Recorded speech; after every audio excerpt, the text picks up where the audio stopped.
Okay, so today we are going to be looking at The Giver by Lois Lowry. It's kind of like a classic by now, so many people were surprised that I hadn't read it yet, so I decided to read it. It was a really good book, so let's get started. So basically, there's this society where everything is the same.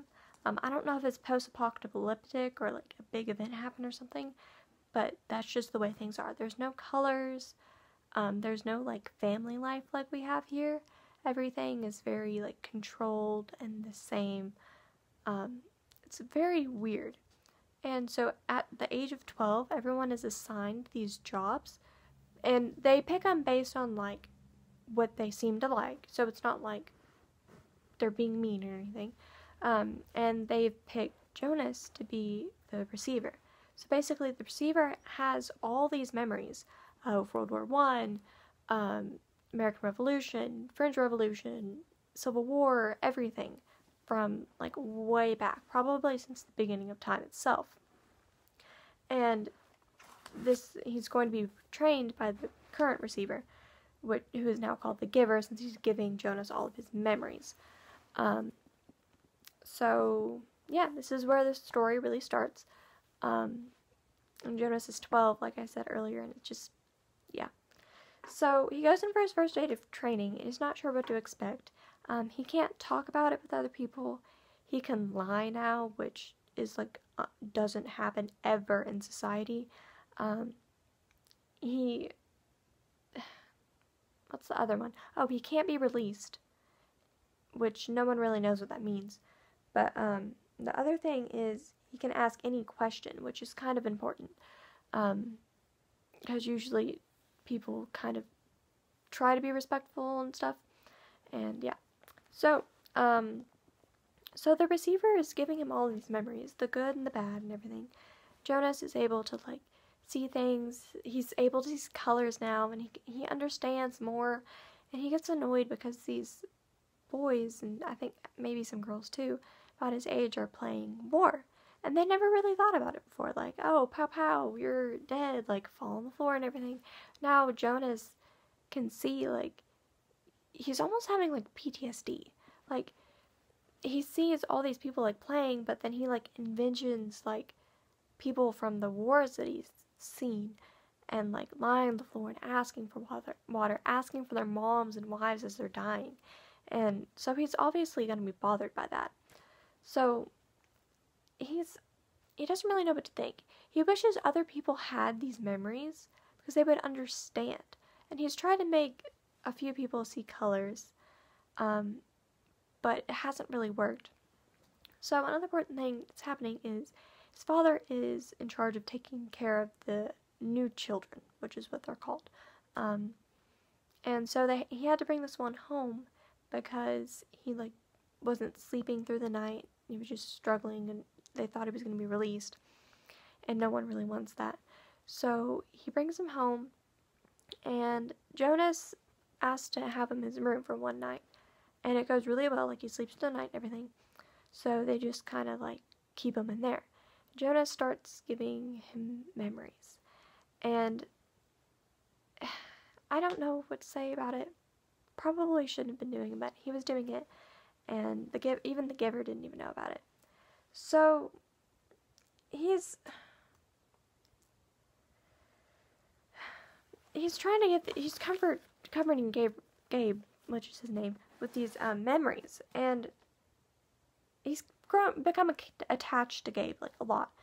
And so one day he asks his father's going to have to release this other child, and he just wants to know, what does that mean? Like, when someone's released, what's happened?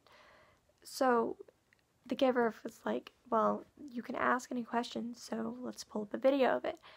And it's really depressing. Basically what they're doing is like injecting a substance into these people who are to be released that kills them. And they don't really know what they're doing either. It's not like, oh yeah, I'm gonna go kill this person. It's like, oh no, they're being released. Like, they don't refer to it as dying. It's being released. And no one knows what happens to the people released, but now Jonas knows that they die. And it just really upsets him, especially since his father has done this to children. like newborn children, because they weren't strong enough. They were a twin, anything like that. And it's really sad. So this bothers him, and Jonas knows that he can't ask for a release, because then all of his memories would return to the people, and they can't really handle that. So him and the Giver devise this plan to make the memories return to these people. So Jonas is going to leave town and find another community. There are other communities out there. I doesn't really talk much about them until the very end of the book, so we're getting there. But so he's like, they had this whole plan. Like, Jonas is going to leave his house at night, and he'll leave his stuff by the river so it looks like he drowned or something. And then he's going to run off and find this other society. Well, at last minute, plans change, because Gabe is about to be released. And now that Jonas knows what that means, he doesn't want Gabriel to die, so he takes him with him. But there's no time to just go, because there was a ceremony that was going to be held, and Jonas wasn't really expected to show up for it. Well, he was expected to show up, but everyone would assume that, oh, he's with so-and-so, he's with so, like, everyone would assume he was with the other person. But now which gave him some time to cover his tracks, but now since he took Gabe, there's no time. Like, he has to leave, like, right then. So he's biking on his father's bike to this town. He doesn't know where it is, he doesn't know how far it is, he doesn't know exactly where he's going. He just knows that if he stays on this road, he'll get somewhere. That's all that matters to him at this point. So he's going, and these memories keep leaving him, but he has to use the memories of snow and of coldness to make them cold so that people can't find them, because they're searching for them. So like flying planes by, and they can't really see color. I mean, they can't see color, so they don't notice Jonas like huddling under a tree, but their planes have heat sensors, so that's why Jonas has to use like cold to make them not show up on them. So it's honestly a really hard ride. He has to go over hills, it's snowing, it's wet, there's no food. Jonas had brought some food with him, but it's obviously going to be gone by now. Poor Gabriel, that little child. And it's just really sad. So at the very end of the book, he sees this sled, and it's the same sled that was shown to him by the Giver in his memory. He knows that if he rides down it, there'll be something at the bottom. So he rides down, and there's this town, and he hears these like weird sounds, and he's like, oh, it's music.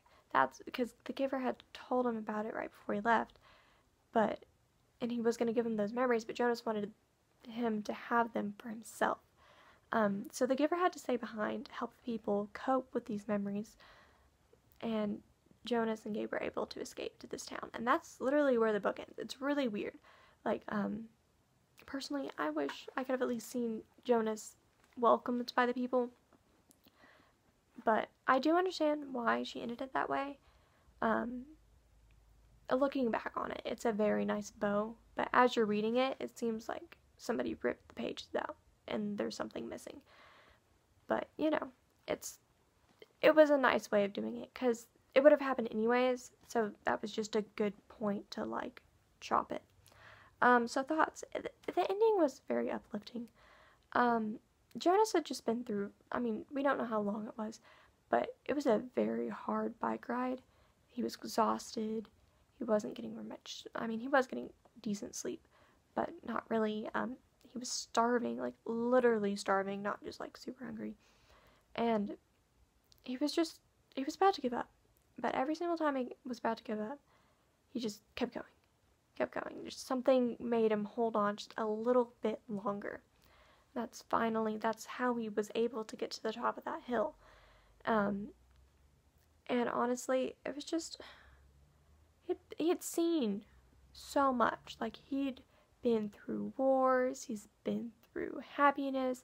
I mean, I can't even imagine. And he still brings this child out of this community which is about to die in, so that they can have a different life together. It's just really, really sweet. and I understand why it's a classic, and it was a really good book. I don't know, I probably reread it at some point, but it's definitely one of those books that I want on my shelf. Like, I got it for the library, but I want to put it on my shelf so I can have it to look at, because it was just that big of a deal to me. Not very many books are like that. Usually they're like, oh, I read it, moving on. But I think The Giver is one I would like to add to my personal library. So, you know, I thought it was a really good book. I hope you guys have a wonderful week. And yeah, I'll see you next time.